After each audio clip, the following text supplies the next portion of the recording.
Well, shall we start with something that both you and I saw? Notorious. Notorious. Yeah, but yes. Not the Hitchcock film, which by a really odd coincidence was reissued a couple of weeks ago. So when people were saying, have you seen Notorious? I said, yes, I've seen Notorious, but not that one. The story of Notorious B.I.G. And now, to some extent, my only familiarity with this story was through the Nick Broomfield documentary, Biggie and Tupac. That is pretty much all I know about it. And I should say right from the off, I do have a complete tin ear for the music. So I'm not. That's not the fault with the music. It's a fault with it's not something that works for me. Anyway, it is the story about how he became a great, if very brief-lived, rap star, and goes back to his early childhood beginnings. Here's a clip. You still hustling? So you don't get it twisted. I'm not against making money. My business is about the streets, but my business ain't in the streets. And I can't be building nothing around no artists and get locked up any minute. I'm saying, if you got real paper coming my way, I'm out the game. Don't chase the paper, chase the dream. I started off as Andre Harrell's assistant. Now I'm damn near running this place. You know what I'm saying? I'm hungry. You can throw me butt naked in the jungle and I'll come out with a chinchilla coat, a leopard hat, and 10 pounds heavier from eating them. With all due respect, Puff, dreams ain't paying the bills, Jay. His do. Puffy, I don't know about a chinchilla. But if you throw me out to the jungle, I had them dancing. Maybe in the right hands, I could be like one of the greatest. How old are you? 19. By the time you're 21, I'll make you into a millionaire. What's up? I rang my daughter and said, coming out of that movie, I rang her and said, what's up? She just thought I was so toe-curlingly embarrassing. So not got any friends. Stupid middle-aged man. For the record, being a rapper. Jamal Woolard and Derek Luke as Biggie Smalls, and Sean Puffy Coombs. Isn't he now P. Diddy? Yeah. Puff Daddy. Okay.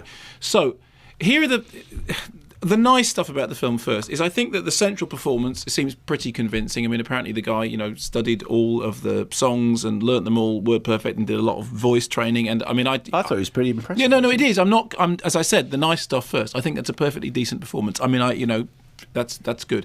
The problems are much bigger. The problems are numerous. Firstly, you get Angela Bassett playing Biggie Smalls' mum, right? And Biggie Smalls' mum is involved at a production level in the film. So from the beginning, you're kind of certain that it's going to be a fairly rose-tinted portrait, despite the fact that it does the drugs and all that kind of stuff. It does, it sort of says, oh, he was a street kid and did a bunch of bad stuff.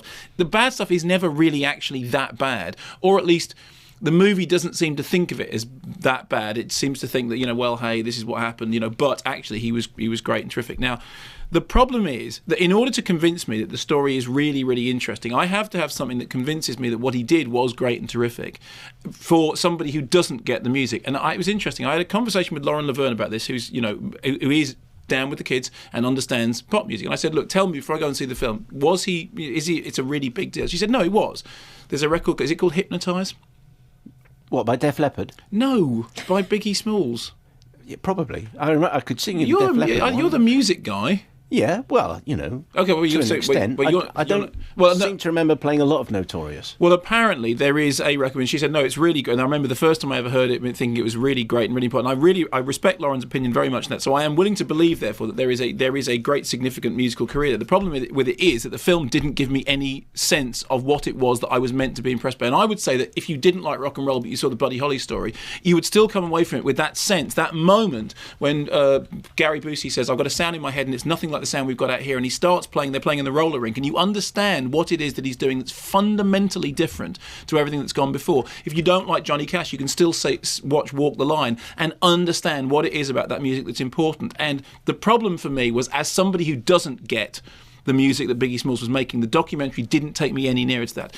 Second thing, and it's hagiographic because it's basically coming from a position of people who really, really liked him, which is fine. I mean, that's okay, but you need more than that.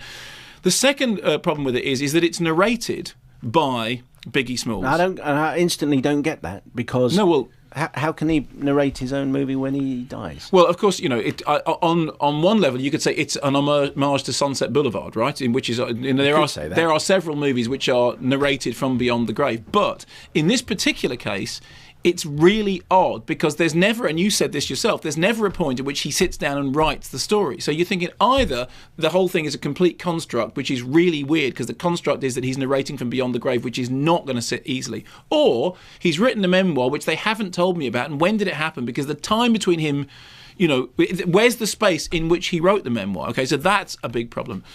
The other problem beyond that even is that having seen the Broomfield documentary, Biggie and Tupac, with which I have, about which I have reservations, although there is an awful lot of information in there, there is that sense that the story of the East-West fight that's going on in the film, which apparently everybody knows all about, is really, really not investigated in any sense at all. I think the reason for that is, or one of the reasons, will be because when Valletta Wallace was on as Christopher Wallace's mother.